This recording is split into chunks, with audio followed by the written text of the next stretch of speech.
My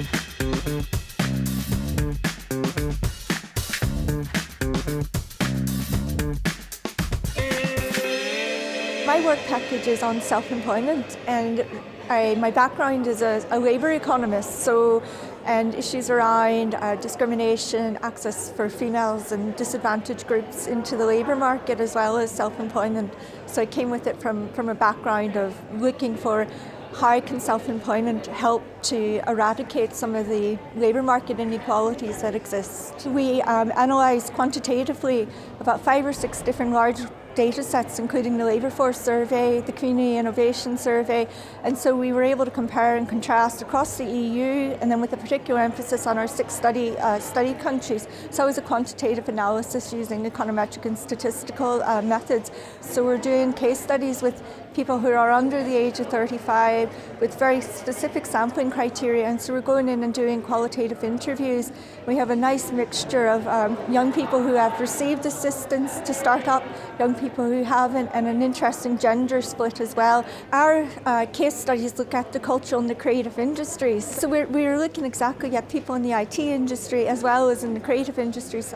It's very precarious in the unregulated labour markets such as the UK, such as Ireland, whereas one of our study partners is Germany, and there's their case study work focused on Berlin and that creative industries around Berlin.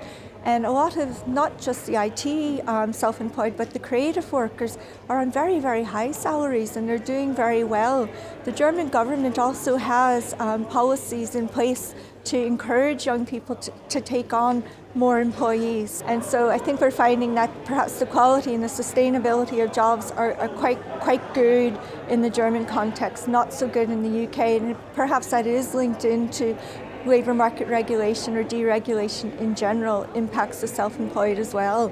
What we were finding both in our empirical work with the case studies that we're doing now, as well as the literature, is that a lot of self-employed people simply aren't entrepreneurs. You know, they're our painters, our decorators, our hairdressers, and they don't necessarily want to be the next Bill Gates or the next Google, and that's absolutely fine. But I think in terms of both policy making and in academia, we need to have much more clarity in terms of differentiating between those two terms. Young people really struggle to create employment in these enterprises, and that's one of our policy recommendations, is that we need to start targeting policies not only at getting people into self-employment, but helping these young people to go out and actually create jobs. They want to create jobs, but they find it quite scary and costly, and we need to come up with policies so that young people can actually create jobs for other, probably mostly young people. And you would have thought with the economic crisis, and this is the thinking going into this package for Style, would have been a large increase in young people going into self-employment. We actually don't find that, which is quite surprising.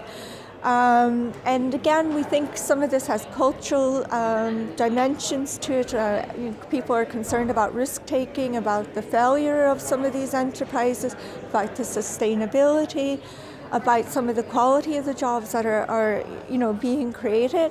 Self-employment tends to be very gendered in terms of it remains a very male-dominated sort of economic activity, and again in our research we're finding that the women are really struggling with work-life balance, and especially when they become parents, it becomes very, very difficult for women to maintain their enterprises. So that's another recommendation, is to try to make sure that women who go into self-employment can stay in self-employment after they have childcare or caring responsibilities in general.